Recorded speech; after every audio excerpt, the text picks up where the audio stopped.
నమస్కారం. వాడపల్లి 7 శనివారాల గుడి గురించి తెలుసుకుందాం రండి. అసలు ఈ ఆలయం వెనుక ఉన్న ఆసక్తికరమైన కథ ఏంటో ఇప్పుడు చూసేద్దాం. ఒక గుడికి వరుసగా 7 శనివారాలు వెళ్తే ఎలాంటి సమస్యనైనా సరే నిజంగా పరిష్కరించుకోగలమా? వినడానికి ఆశ్చర్యంగా ఉంది కదూ. కాని సరిగ్గా ఇదే నమ్మకం ఆంధ్రప్రదేశ్లోని కోనసీమలో ఉన్న ఒక అద్భుతమైన ఆలయానికి వేల మందిని నడిపిస్తోంది. అదేనండి, కోనసీమ తిరుపతిగా పిలువబడే వాడపల్లి. సరి, ఇక ఆలస్యమెందుకు? గోదావరీ నది ఒడ్డున కొలువైన ఈ వాడపల్లి శ్రీ వెంకటేశ్వరస్వామి ఆలయ కథలోకి, ఆ కథ వెనుకున్న నమ్మకంలోకి మనం కూడా ప్రయాణిద్దాం. అసలు ఈ ఆలయానికి ఇంత పేరు రావడానికి కేంద్ర బిందువు ఒక మొక్కుబడి. అదే ఆ 7 వారాల మొక్కుబడి.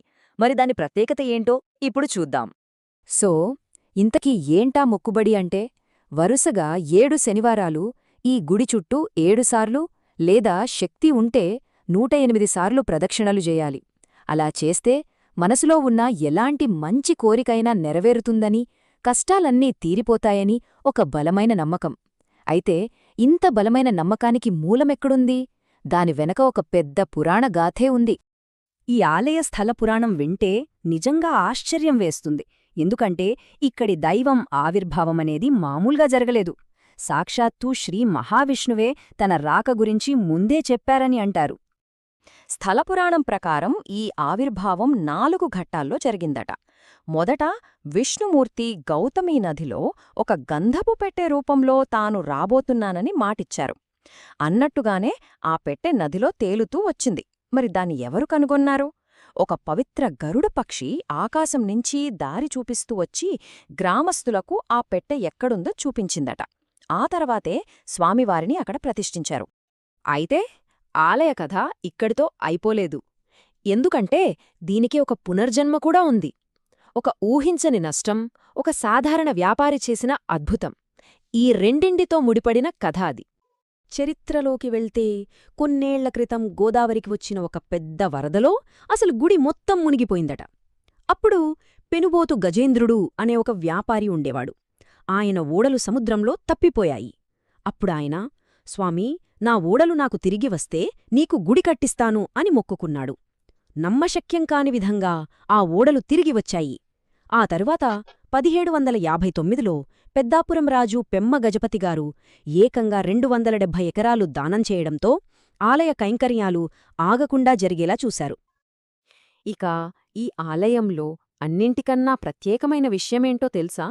అక్కడే మూలవిరాటు. మన దేశంలో చాలా ఆలయాల్లో ఉండే విగ్రహాలకు ఇది పూర్తి భిన్నం. అదేంటంటే, సాధారణంగా మనం చూసే విగ్రహాలు రాతితో చేసి ఉంటాయి. వాటికి పాలు, పెరుగు, నెయ్యిలాంటి వాటితో పంచామృతాభిషేకం చేస్తారు కదా. కాని వాడపల్లిలో స్వామివారి విగ్రహం అరుదైన ఎర్ర గంధపు చెక్కతో చెక్కబడింది.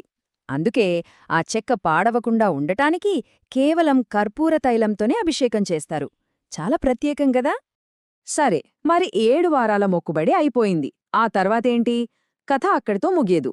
భక్తుల యాత్ర 8వ వారం ఒక ప్రత్యేకమైన పూజతో పరిసమాప్తమవుతుంది. ఈ మొక్కుబడిని పూర్తి చేయటానికి 2 మార్గాలున్నాయి. ఒకటి అష్టోత్తర పూజ లేదా కళ్యాణం చేయించడం. ఇక్కడో ముఖ్యమైన విషయం గమనించాలి. శనివారాలు విపరీతమైన రద్దీ ఉంటుంది కదా. అందుకని ఈ చివరి పూజలను శనివారం కాకుండా మిగతా రోజుల్లోనే చేస్తారు. భక్తుల సౌకర్యం కోసం 2 ఆప్షన్లు ఉన్నాయి. అష్టోత్తరం టికెట్ సుమారు 150 రూపాయలు ఉంటుంది. దీనిపై 2 కూర్చోవచ్చు. ఇక కళ్యాణమైతే టికెట్ 750 రూపాయలు. దీనిపై కూడా 2 పాల్గొనవచ్చు. కళ్యాణానికైతే దానికి సంబంధించిన పూజా సామాగ్రితో ఒక కిట్ కూడా ఇస్తారు. దాని ఖరీదు సుమారు 350 రూపాయలు అదనంగా ఉంటుంది. సరే, మరి పూజ ఎలా చెయ్యాలి? ప్రక్రియ చాలా సులభం. ముందుగా పూజా టికెట్ బుక్ చేసుకోవాలి. తరువాత వాళ్లు చెప్పిన సమయానికి అక్కడికి చేరుకోవాలి. కౌంటర్ నెంబర్ 8 దగ్గర టికెట్ రిజిస్టర్ చేయించుకుని పవిత్రమైన పూజలో పాల్గొనాలి. చివరిగా దర్శనం చేసుకుంటే మొక్కుబడి పూర్తయినట్టే. సో, వాడపల్లి కథను మనం చూస్తే ఇది కేవలం ఒక గుడి కథ కాదు. ఇది అనాదిగా వస్తున్న విశ్వాసానికి ప్రతిఫలం దక్కుతుందనడానికి ఒక నిదర్శనం. అరుదైన ఎర్ర గంధపు విగ్రహం, దాని చుట్టూ అల్లుకున్న ప్రత్యేకమైన ఆచారాలు, ఇవన్నీ కలిపి ఒక స్పష్టమైన ఆధ్యాత్మిక మార్గాన్ని చూపిస్తున్నాయి. అన్నింటికన్నా ముఖ్యంగా తీర్థయాత్రల మీద, దేవుడి మీద మనుషులు పెట్టుకున్న ఆశకు, నమ్మకానికి ఉన్న అపారమైన శక్తికి ఇదొక చక్కటి ఉదాహరణ.